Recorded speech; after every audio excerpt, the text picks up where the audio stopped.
Okay, so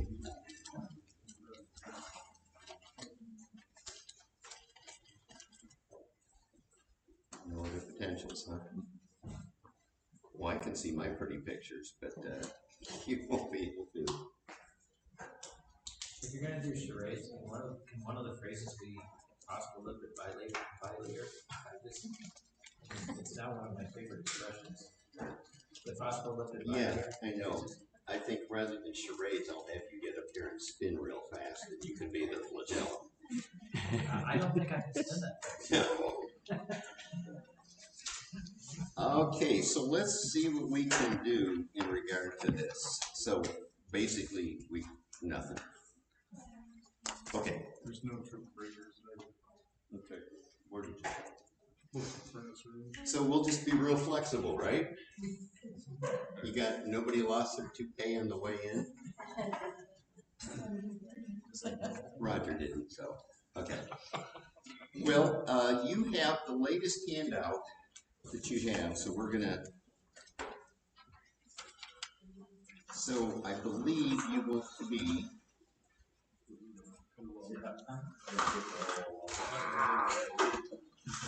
Looks like spinning spaghetti.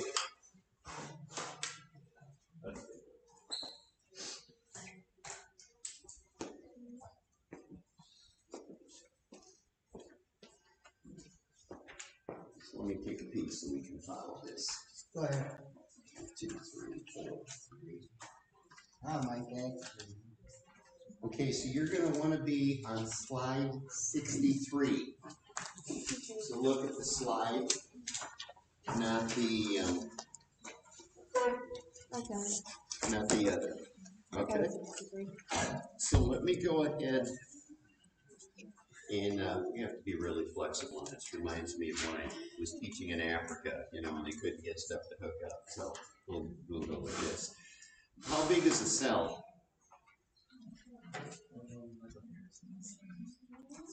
Speak up. This isn't being recorded, so you can make all the mistakes in the world. 25 are across the hair. There we go. 25 in the diameter of a human hair, right? So we're getting really small. And then we took the cell and we broke it down into smaller pieces. There's 3 major parts to the cell. His favorite part, which is the cell membrane, and then the cytoplasm, right, that gooey stuff, all the miniature organs in it, and then the nucleus. Remember those 3 major parts. So again, we're talking 1/25 the diameter of a hair. That's the size of a cell. Then we said the phospholipid bilayer was a few millionths of an inch thick, right? 2 layers of really, really thin. And that, of course, provides for homeostasis. We got down to the various organelles. Then last time we touched upon Pastor's really wonderful exegesis in Psalm. Remember that 2 weeks ago we did Psalm 139? I would strongly encourage you, if you haven't listened to that, get on the church website, go back and listen to that. So we talked about, he referenced 3 verbs within that passage in Psalm 139, and one of those verbs was being made to craft. Do you remember that? For we are wonderfully made, we're being made. Being made means to craft. And we were looking at 3 different things, and this was the bulk of our time last Sunday. 3 different things that I, as some coming from a science perspective, I see God's crafting. The first of those things was what molecule in red blood cells?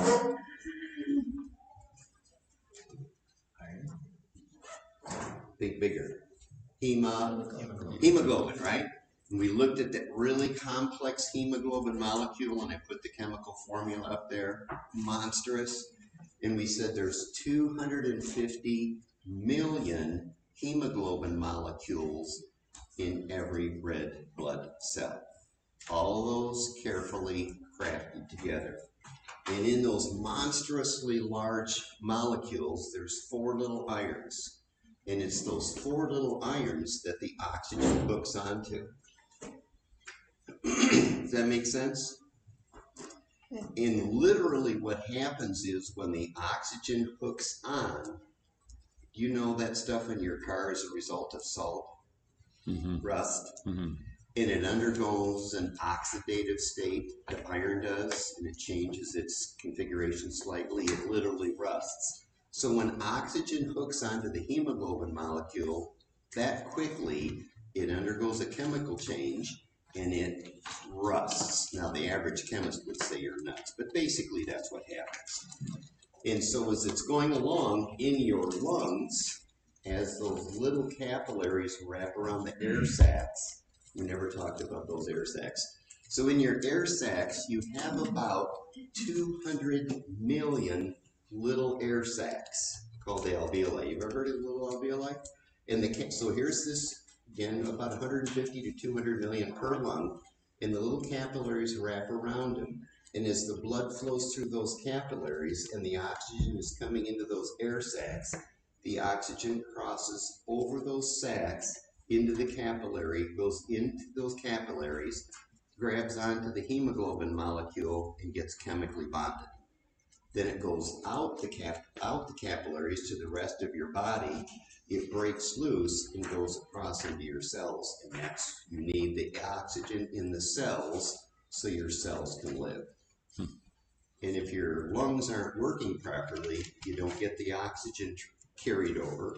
It doesn't get transmitted. Your cells die. And enough of your cells die. What do you die? You die. You get the idea? And it's just all the time, folks, things like that occur. So that's the hemoglobin. What was the second structure, microscopic, actually kind of submicroscopic, when it is micro, that we talked about, that Pastor interrupted my vacation? Vault something. Vault something. Remember the vault proteins? They look like a woven basket, and they have the ability to open. And even though they discovered those about 1985, they still aren't sure what they do, but they think they have the ability to open and carry special molecules to the cell membrane, and then they can get pumped out of the cell membrane. So those were the vault proteins, really, really tiny. And as I showed you that video last time, remember they had all those little curlicues, and the curlicues wound together, and then they made this basket, the vault proteins. Excuse me.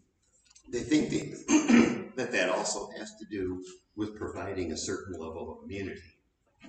And they're also thinking now what they can do is they can modify, this is the cutting edge science.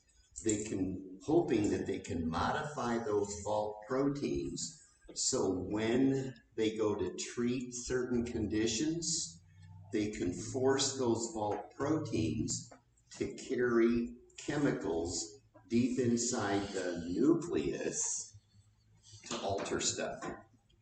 Now you say, wait a minute, that could be dangerous. Yes, it could, but let me just share a quick thought with you. By the way, they're doing stuff like that all the time. Let's say, for instance, Pastor develops a serious blood disease. Now, you have blood cells, right? You have bone cells, nerve cells, all those different kinds of, we call them adult stem cells. Now, if Pastor were to develop a certain kind of serious blood disorder, he would eventually die from it because his adult stem cells, you know, the cells that make all the different kinds of the white blood cells, the red blood cells, the platelets, right? The adult stem cells at our age cause the production of those new subcells, specialized white blood cells, the reds, etc. Okay? If he were to have a certain condition of the blood where his adult stem cells were bad, could he survive that? No. What he would have to get is he would have to get a perfect donor. Then what they would do is they would come in and give him an injection, kill all of his adult stem cells, then inject him with a perfect donor adult stem cell. Do you follow me? And those adult stem cells from a perfect match would now start making new blood cells in his bone marrow and he would live. We all okay with that? With him living or? Pardon, with him living? You only got one. Yeah. Didn't sound very encouraging. Yeah. So This sounds like at the Coliseum, the Yes. gladiator thing, up or down, yeah, I know. Especially, Stem cells, not stem cells. Yeah. Since we finally have an annual meeting today, right? Yeah, right, So yeah. I keep an eye on her. I think we gotta move what's going on here. Get her under control, Roger. Okay, so now here's where it gets interesting. Let's say you couldn't find a perfect match. Now we had a friend die from leukemia. His white blood cell count got in the neighborhood, rather than 5 to 10,000 cells per cubic microliter, they went from 5 to 10,000 up to about 450,000, which crowds out the red blood cells, and eventually it killed him. They tried to match, it just wouldn't work. Okay, so he died. Now they have the technology, so what they could do in certain situations, they could take one of his bone stem cells, which make bone, pull them out, put them in their little cocktail, and change his bone stem cells into blood stem cells. Whose cells are they? They're his. Do you have to worry about a match? You don't have to worry about a match. So then they take a handful of his bone stem cells, convert them to blood stem cells. Now they have a perfect match of whose stem cells? His. Now they kill off his blood stem cells that were bad, inject him with these converted bone to blood stem cells, and he's fine. They've been doing those kinds of procedures for about 15 to 20 years right now, for about 24 different conditions. Now, if that's your child or grandchild, are you thumbs up on that? All they're doing is they're turning genes on and off within the DNA molecules, which they do all the time. It's called CRISPR-Cas technology, all caps. So it's amazing. So on the one hand, we say, whoa, we gotta be careful. What are they doing with this? On the other hand, it's saving hundreds of thousands of lives. Here's the problem, folks. We have to balance technology with ethics, right? A lot of you have had surgery. Isn't that pretty invasive? Can it kill you? Yeah. So we have to balance the ups and the downs as we go with all of this. Part of our problem is the rapid advances in medical technology have gone so quickly, it's hard for the ethics people to keep up with the advent, especially when they start going in a DNA molecule and messing with it. So when we go back to these vault proteins, if they can get a technique that works 99.99% of the time to carry noxious chemicals to certain parts of the cell to kill off cancer cells, do you follow me? So we've got to be a little flexible in thinking. What are we going to do? How good is standard oncology right now across the board for cancer? Yeah. Part of the problem is, by the way, can they kill any cancer?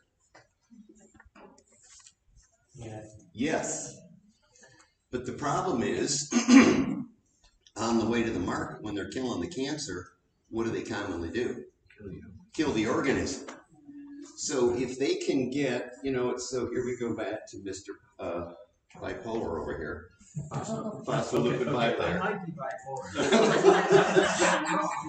Okay, so if we can get to the point, I could come in and I think you'll follow this analogy. I could come in with a Sherman tank to take you out, but Ed, sorry, you're going to go too, probably, right? So if we can get the therapy targeted very precisely and we just take out this, it doesn't bother the rest of the body. And that's what they're trying to do with cancer treatments. And that's where some of this, we don't understand it. We say, oh, some of it's good. Stay tuned, see what happens. Okay, so that's the vault proteins. The third thing that we want to talk about, and we'll have to come back and hit these videos later, is the flagellum. So this, I think, is 0.62. Okay? 62. So we'll just plan on if we have electricity to, maybe I'll bring a generator and put it in the corner over here. We can handle this. So the flagellum. The flagellum, you guys know what a flagellum is, right? So most bacteria will have one or two of these. We talked briefly about it. The only cell in humans that has this, of course, is the sperm. Is it okay for your granddaughter to be here to listen to this stuff? Okay, maybe that's why we're not going live, because we're talking about this stuff. By the way, we're going to talk about how you got here. No, it wasn't your car, and it wasn't a store, so we're going to get to there. But this flagellum. So again, according to our resident expert in the third row, 25 cells in the diameter of a hair. Now we're going to go within the cell membrane. You have that picture of the flagellum. Does everybody see that? You see where it says internal structures of the flagellum? You don't have that one? 71. Oh, you gotta have it. Okay? Everybody sees it now? Yeah, fine. Okay. You see where it says internal structures of the flagellum? And I know it's small, but what they're basically showing you, the two pictures here, one is they're showing you a cross section through the cell membrane. So now we're going to have to go this way. So if there is your cell membrane with the phospholipid bilayer, you've got this thing sticking up through, right? So inside here, that's inside the cells. The nucleus is sitting in here. Here's all that gooey stuff, the cytoplasm. And here's your phospholipid bilayer. So you essentially have a structure like that, and then around it you have a structure like this, and then you have this little whip with the hook that goes out. Do you get the idea how these things sit? Yeah. Kind of based on that? Okay. Everybody knows, well, some of you know how a motor works. So you got the thing that spins, that's called the rotor. And the thing that's around it that doesn't move is called the stator because it's stationary. We talked briefly about this last time, where because of electron flow, remember you have positive and negative, and they change the electron flow through the commutator, and so that causes an attraction, and just as the magnets, the opposite, the plus and the minus come together, they change the current. And now it repels, and it just around it goes. So motors all the time. So this is the stationary part. How thick is that? A few millionths of an inch thick. This whole thing is made up of about 30 different kinds of proteins. We'll talk more about this probably next week, if we have current power. And 30 different proteins, which are made up of different amino acids. Those are the smallest little building blocks. Think of it this way. How many letters in the alphabet? 26. Very good. Those homeschool kids, I tell you, they are just on top of stuff. How many words can we get from 26 different letters? Infinite, right? So we basically have 20 different amino acids that God created. And by putting them in different orders, in different lengths, you can make an infinite variety of proteins. Does that make sense? Mm. So you've got about 30 different proteins that make these guys up. This guy that comes out here that is, even though most of these are the same proteins, there's about 30 to 45,000 finished proteins that hook together that actually make the whip. Are you catching this? So 30 different proteins. In some cases, you'll have 30 to 40,000 identical proteins. So this thing is made of hundreds of thousands of proteins. Got it? 30 different kinds. So this thing spins. Remember, this phospholipid bilayer helps to maintain homeostasis. Which means, do you have to have a barrier so that you don't break through the phospholipid bilayer? Yes. So out here, and here, and here, and here, you have another subset of proteins which act as seals. Not the ones at the zoo, but the ones that keep stuff out and keep stuff in. So you have seals here, or gaskets. You've got these guys that spin. Excuse me. You have switches, and how fast did we say that that thing can spin?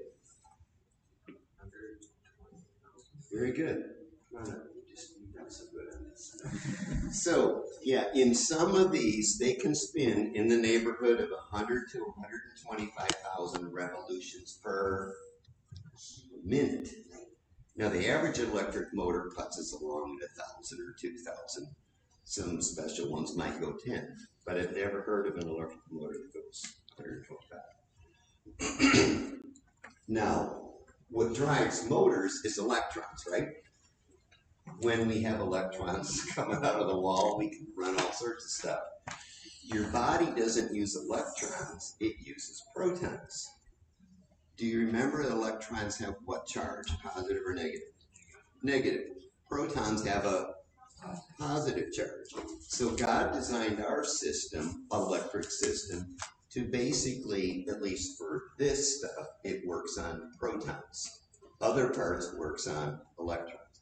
But these guys work on protons. So this thing can go. There's proteins in there that act as switches. So flagella can actually stop within a quarter of a turn. Now, if you're spinning 100,000 revolutions, Roger, you like to mess with all things mechanical. If you're spinning at 100,000 and you're going to stop in a quarter of a turn, that's a lot of momentum, right? And it just stops. And then we also have reverse switches. So it can spin, stop, reverse, virtually instantly. Nothing that we make comes even close to that. Does that make sense? How does the flagellum not tear off? That is We're not taking questions today. Yeah, seriously.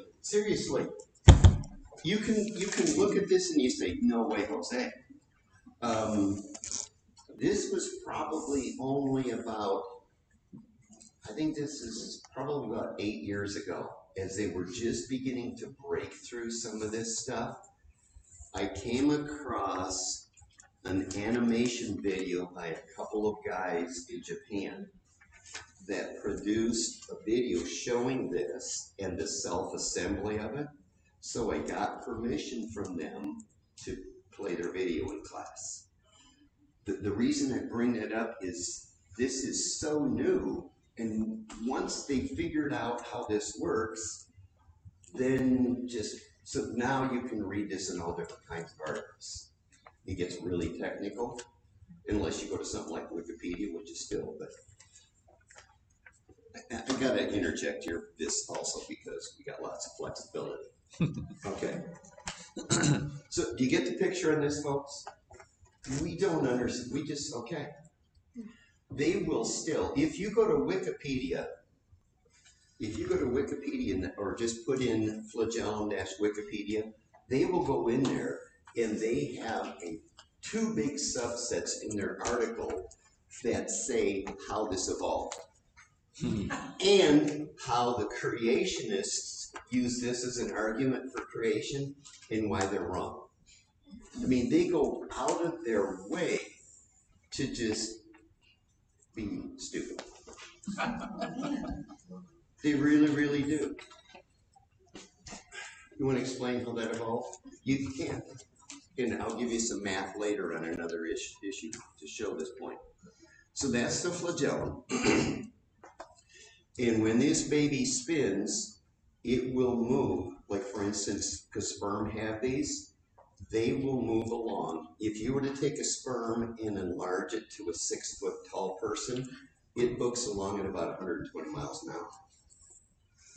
So these things really move too. Okay. Anyhow, let's look at a cell. So here's the cell, and let's say eventually the flagellum is going to be over here. What will happen, and I know you have the answer for this, so get ready for it.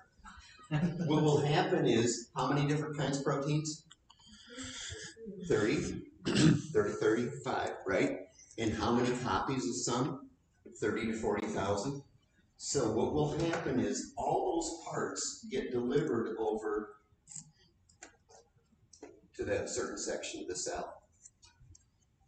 And this entire thing will self-assemble, including the seals, the switches, the rotor, the stator, in about 20 minutes. And I think of the builder in the back row. I want to see you build a house in 5 minutes, buddy.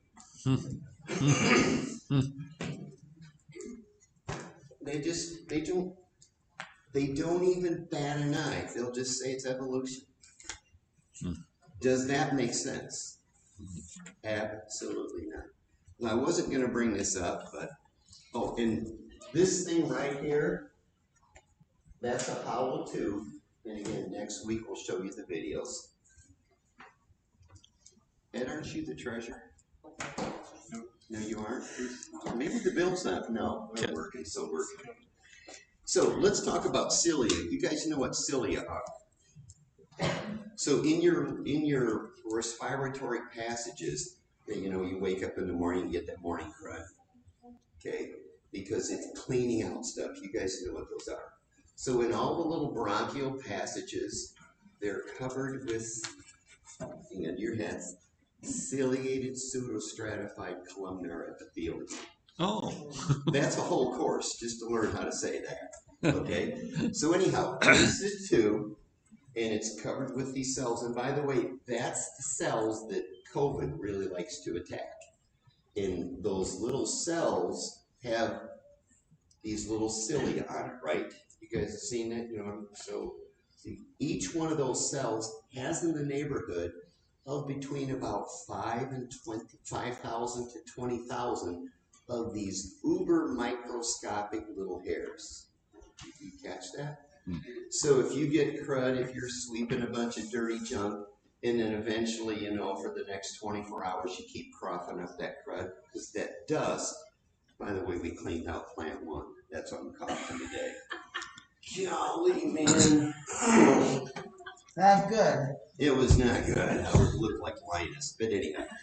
So those dirt particles will come in, they hit the moisture of the respiratory passage, and then the cilia just start pushing it up. Make sense? And again, each cell between 5,000 to 15,000 or so these microscopic hair cells. They couldn't figure out how that worked, because here's the deal.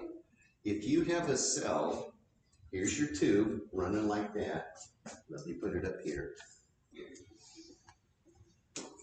If this is your tube running like that, and you have all these little hair cells, not hairs, each one of these is a cell with all these little hair cells. You with me?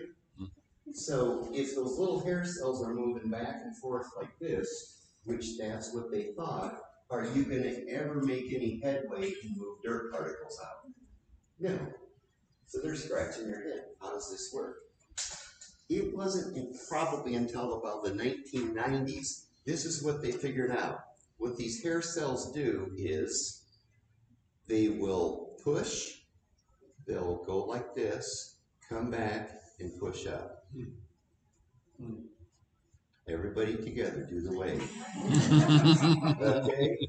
Then, further, what they found out is the sitting on top of these little hair cells is a very, very thin layer of salt water. So literally, the dirt particles get into that salt water layer, and these guys push, they pull down, they go back up, and they're pushing that salt water layer out. Took them to the night. More questions? Oh, yeah. Yeah. Okay, would the cells next to each other have to have coordinated movement for that to work? Yeah, I wasn't going to get into this. You're welcome, everybody. There's a little guy down here. He's got a bullhorn, and he's saying, "Stroke, stroke."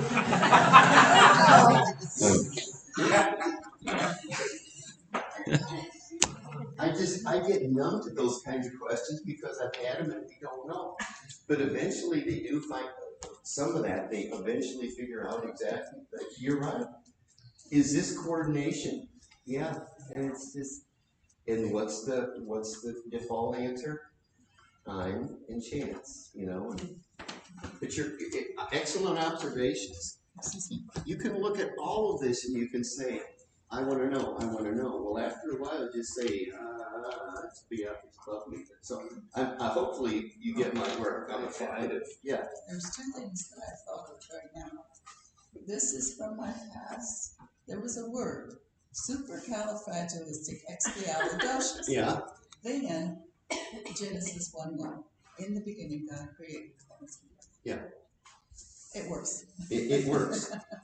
And seriously, and especially the second part, I like that. And the first one's not so theological. But No, but it's one of that. You just said that pretty long word. Yeah. And they had to make up the word. to kind of, yes, they did. So, and I'm sure what God just basically said is, I could have included the details of all of this. How big would that book be? Yeah, how many people would read it? Maybe two of us here. Maybe Ed too, I don't know, because those engineers, they're weird. But it's one of those, it's just like he said, in the beginning, God. And how did he make things? He spoke it. He spoke it. Like, this is way above your pay grade, people. So, by faith, right, Hebrews, and all those things tie in. So, exactly. There comes to a point where we say, I want to know. And when we understand certain of these concepts, we say, wow. And when we don't, we have to shove aside the frustration and say, wow. But yeah, our learning curve of this is just exploding. Folks, there are so many articles that I go to read, the original research on stuff like this, and I sit there and I scratch my head. I don't understand what some of these guys are saying in their articles. I'm just clueless. Because it is so crazy.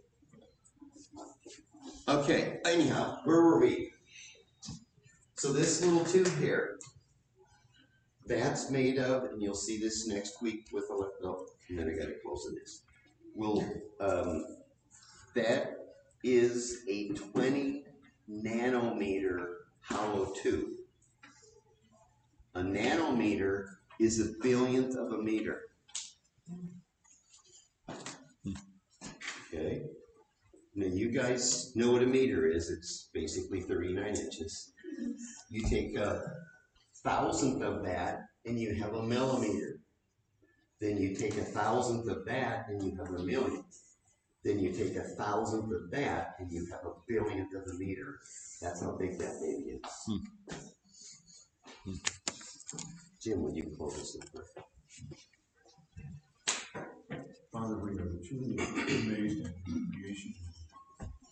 Wonder why you took 6 days, although you could have spoken the word, and yet you took the time. And we can see you care for us as well. You take the time and know us individually. died for us as individuals. And sent your Son, thank you for how we can see you in all things, whether through the microscope or the telescope, or even in our eyes. You are there, and we thank you for your goodness to us. And we just ask you blessing you this day as we lift up our praise and thanks for who you are. In Jesus' name we pray. Amen. Okay, Pastor.